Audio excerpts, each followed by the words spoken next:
So is this how your drawer full of slips look? This is how your drawer could look if you wish to fold the KonMari method. Hi, and welcome to Just 2020, where today we are going to show you how to fold your full slips the KonMari method. And well, first of all, we're going to line up our seams. It is nice, stretchy and satiny, silky. And then we are going to fold under our pattern or anything that differentiates this slip from the other ones. We're going to fold in where where our shoulder straps come up on each side. If it was more A-line, we would fold rectangular more to get it to the middle, to get into more of the rectangle shape. Wait, I'm butchering this terribly. And then smoothing.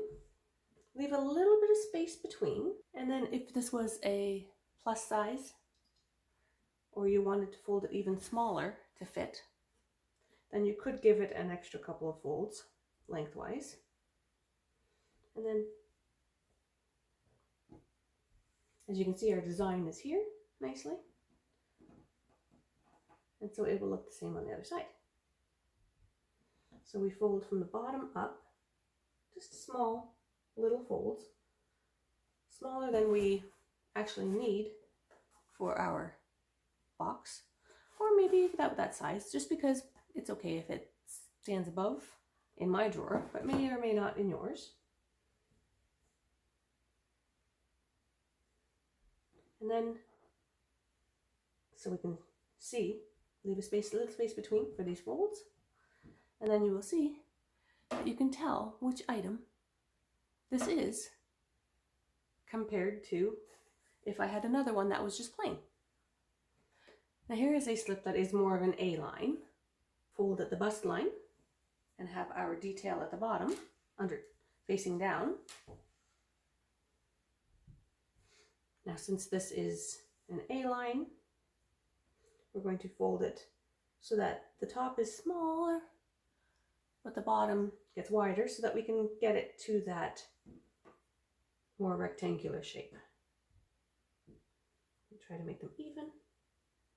If you are a plus size, the more folds you might need in order to get it to fit into a small bin.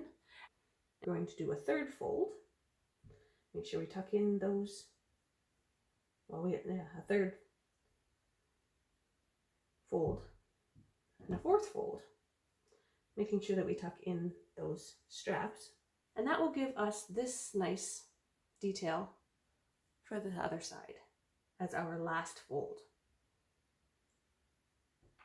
So we can fold it from the bottom. Don't fold your lace on top of itself if you can help it,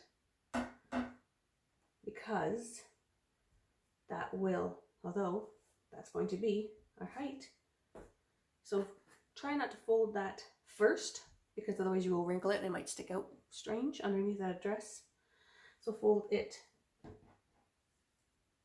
few times and then do that fold to make it smaller so that it's not as creased and as much tension on it. And then same for this side.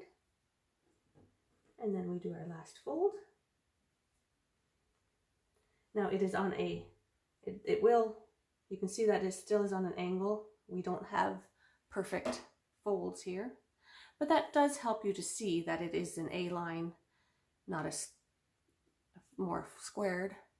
And you can see the design nice and easily. And it's kind of slippery, so it is helpful to set it inside a bin. Don't overstuff your bins, because that will happen. It will break, or you will end up having a lot of creases in your items. So, don't have it over full and bulging and stuffed, because otherwise you will create creases. So just grab another bin or box and put them in there. This one's taller, and it's, you know, from the kitchen.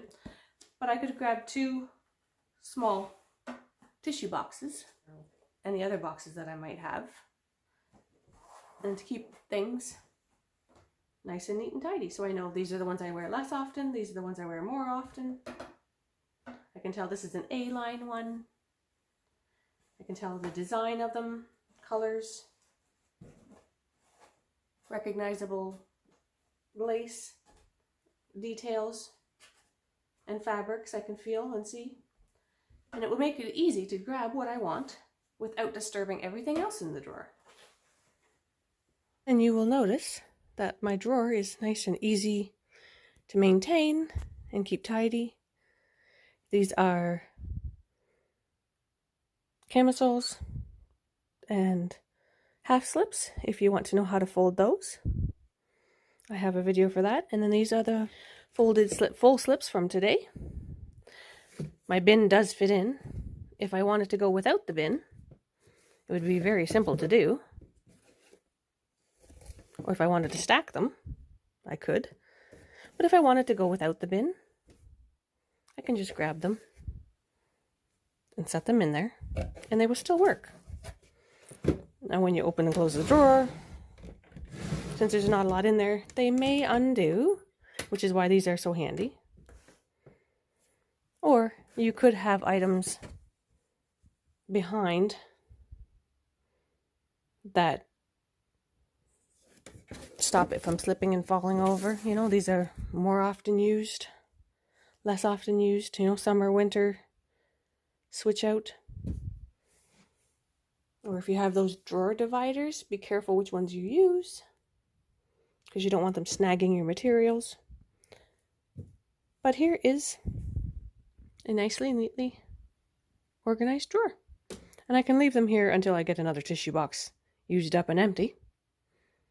Or if I decide to do plastic shoe boxes or fancy cloth boxes or whatever I wanted to do. But at least here I know how many I have, how much I need to purchase or reuse. And I'm not buying anything I don't need. And I'm not wasting my time looking for items that are under the pile. Enjoy your nice, neat, organized drawers.